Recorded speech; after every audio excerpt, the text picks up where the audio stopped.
Hindi pinakabiyak ng iyong puso sa hirap man o ginhawa, sa sakit man o kalusugan, at ikaw ba ay nangangako na mamahalin siya alinsunod sa banal na utos ng ating Panginoon? Opo.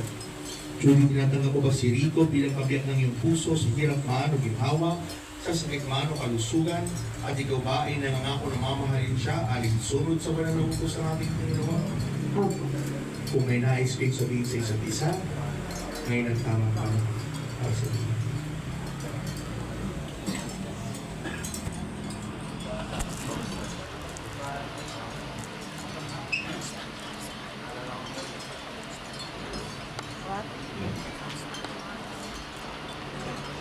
Ay, bali.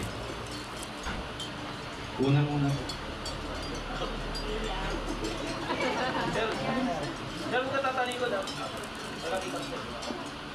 Unang-una, nagpapasalamat ako sa Panginoon na nandito tayo ngayon. Salamat sa provision ng Diyos at naituloy natin yung event na to. Talagang hindi nagkamali ang Diyos na nakilala kita sa office way back 2020. Si Ma'am Judy na nagpapapirma lang ng mga pilit namin at nanghingi ng DTR ay yung mga kasama ko na pala sa buhay. Salamat sa lahat na pag-aalaga, suporta at pasensya na binigay mo para sa akin. Kilala mo naman ako, mahihayin at bihira may pag-uusap.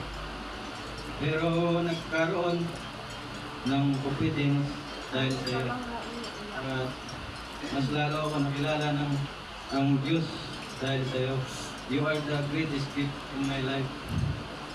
And thank God for you everything. You're more than worth God is gift. Yung dating medium size na Rico, ngayon 2XL na. Na kasi alagang Judy, nangako ko kina Tito Jojo, lalo na kay Mama Pan, na alagaan kita. I am so pleased to walk this journey with you. I love you so much.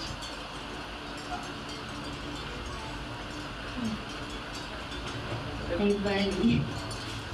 I praise the Lord na nasagot na yung isa sa mga prayer natin na maikasal. Actually, dapat last year pa po. Kasi may mabigat po kami. Pinagdaanan kasi nawala po si Mama Nasty. And alam ko po, isa sa mga nag-i-expect sa amin na ikasal si Mama. And I know po na masaya siya ngayon dahil kahit hindi po siya nakawalk sa aisle. Eh, naituloy po namin po ganitong event. Siguro nga po talaga meant ako for construction industry. Kasi po una, dahil yung admin at office field po, yung forte ko talaga. Hindi ko inaasahan kasi BA History yung kinuha ko sa college. Tapos nasa construction field ako. Pero alam ko lahat yun, may reason ng Panginoon. Pangalawa, dahil doon tayo nagkakilala.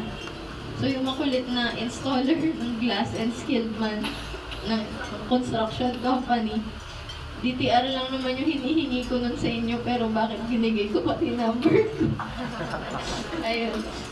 So, kidding aside po, thank you kasi alam ko kahit medyo bata pa tayo nun, parang ang dami ng problems na dumating sa atin. And for sure, sabi nga po ni Pastor, marami pa pong dadating, pero makakayanan yun sa biyaya ng Diyos. Thank you din kasi sobrang ikaw yung naging supporter ko, lalo na mag-isa lang ako nung nasa ospital si Mama. Una, 2023, na-scam ako, akala ko iiwan